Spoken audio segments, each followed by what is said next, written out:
Hi, my name is Jasmine, and the name of the event is Club Book. Ultimately, we want to take the power of school back into the hands of the people. I believe there's lessons and laws out here that help us get to know ourselves and ultimately help us create and take control of our reality. And that's really the tools that we need to be equipping our community with. So we created an environment to do just that. Originally, my mom is from the island of Dominica. It's a very small island in the Caribbean, and my dad is Scottish and Irish from New Jersey. Ultimately, my goal is to create a community. We want to use this space to open up conversation that needs to be talked about. Okay, so I'm gonna go into it a little bit more. There is something in our minds that judges everybody and everything, including the weather, the dog, the cat, everything. The inner judge uses what is in our book of law to judge everything, the do's and the don'ts, everything we think, don't think, everything we feel, don't feel. Everything lies under the tyranny of this judge. Every time we do something that goes against the book of law, the judge says that we are guilty and we need to be punished. We should be ashamed. This happens many times a day after day, for all the years of our lives. There's another part of us that receives these judgments, and this part is called the victim. The victim carries blame, the guilt, the shame. It's the part of us that says, poor me, I'm not good enough. I'm not intelligent enough, I'm not attractive enough. I'm not worthy of love, poor me. The big judge agrees and says, yes, you are not good enough. And this is all based on a belief system that we never chose to believe, programming. And these beliefs are so strong that even years later, when we are exposed to new concepts and try to make our own decisions, we still find that these beliefs are in control of our lives.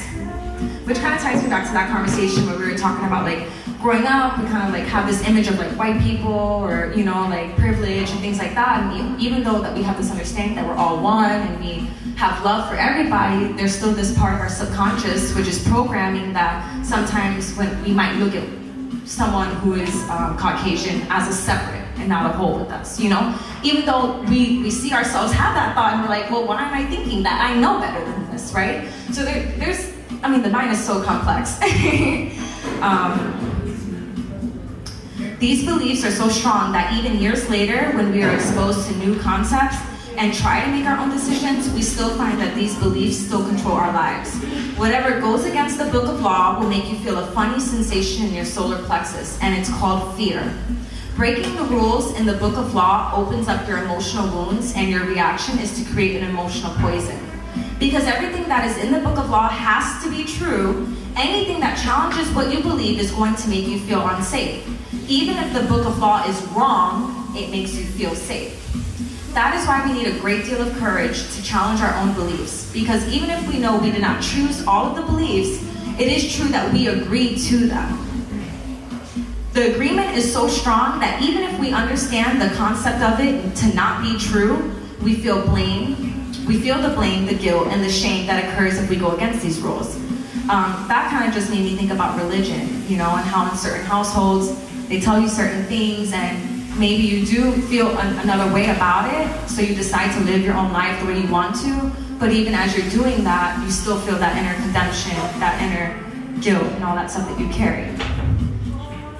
Just as the government has a book of laws that rules society's dream, our belief system is the book of law that rules our personal dream. All these laws exist in our mind, we believe them, and the judge inside of us bases everything on these rules. The judge decrees and the victim suffers the guilt and punishment. But who says there is justice in this dream? True justice, this is what I was talking about. True justice is only paying once for each mistake. True injustice means paying more than once for each mistake. How many times do we pay for one mistake? The answer is 1,000 times. The human is the only animal on earth that pays 1,000 times for the same mistake. The rest of the animals pay once for every mistake they make, but not us. We have a powerful memory. We make a mistake, we judge ourselves, we find ourselves guilty, and we punish ourselves. If justice exists, then this was enough. We don't need to do it again. But every time we remember, we judge ourselves again. We are guilty again. We punish ourselves again, and again, and again. If we have a wife or a husband, he or she also reminds us of the mistakes, so we can judge ourselves again, punish ourselves again, and find ourselves guilty again. Is this fair? How many times do we make our spouse or our children or our parents pay for the same mistake? Every time we remember the mistake, we blame them again and again and send them all the emotional poison we feel at the injustice. And then we make them pay again and again for the same mistake. Is this justice? The judging the mind is wrong because the belief system, the book of law, is wrong. The whole dream is based on false law. 95% of the beliefs we have stored in our minds are nothing but lies, and we suffer because we believe all of these lies. In the dream of the planet, it is normal for humans to suffer, to live in fear, and to create emotional dramas. The outside dream is not a pleasant dream. It's a dream of violence, a dream of fear, and a dream of war, a dream of injustice. The personal dream of humans will vary, but globally, it's mostly a nightmare. Really quick, so the outside dream is the collective consciousness, and the inside dream is your personal reality. The personal dreams of humans will vary, but globally it's mostly a nightmare. If we look at human society, we see a place so difficult to live in because it's ruled by fear. Throughout the world, we see human suffering, anger, revenge, addictions, violence in the streets, and tremendous injustice. It may exist at all different levels in different countries around the world, but fear is what is controlling the outside dream. If you consider hell as a state of mind, then hell is all around us. Others may warn us that if we don't do what they say we should do, we will go to hell. Bad news, we're already in hell, including the people who tell us that. No human can condemn another to hell because we're already there. Others can put us into a deeper hell, true, but only if we allow this to happen. I'm gonna stop there, but I also wanna say that heaven is a state of mind. So it's really the choice, you know, like you're either going to create your heaven state or your hell state. And when I was condemning somebody for something that they did in the past, I was recreating a hell state of mind for myself. And it only breeded anxiety, fear, confusion, etc. So that is what I have to share today. Thank you guys so much for listening. 2 years ago, when I had just started working in an office, and that book helped me a lot because I felt very confined in a very small place, and it was all very robotic.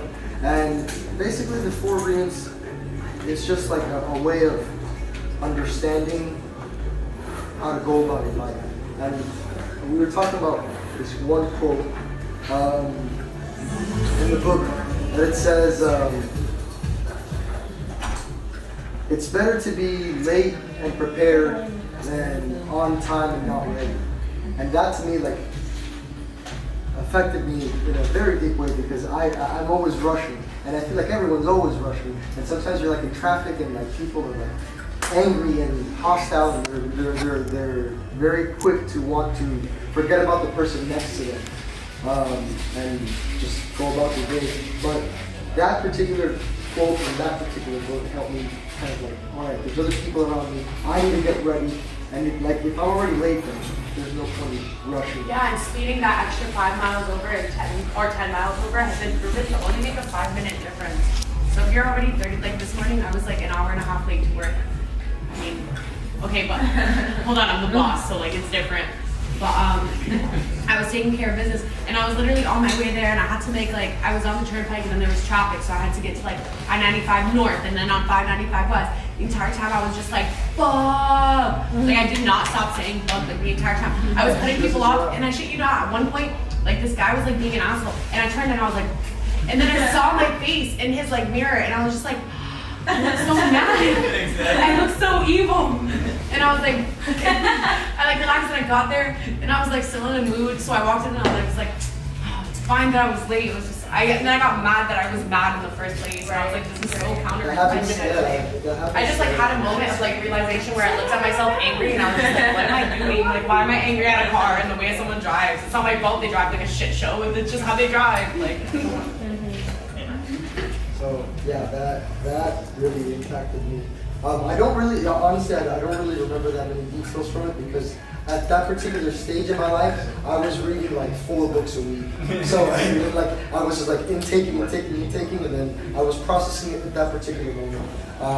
But as far as that was really the one thing that stuck with me, and like it stuck with me for years, and I can carry it, and I just like remember that.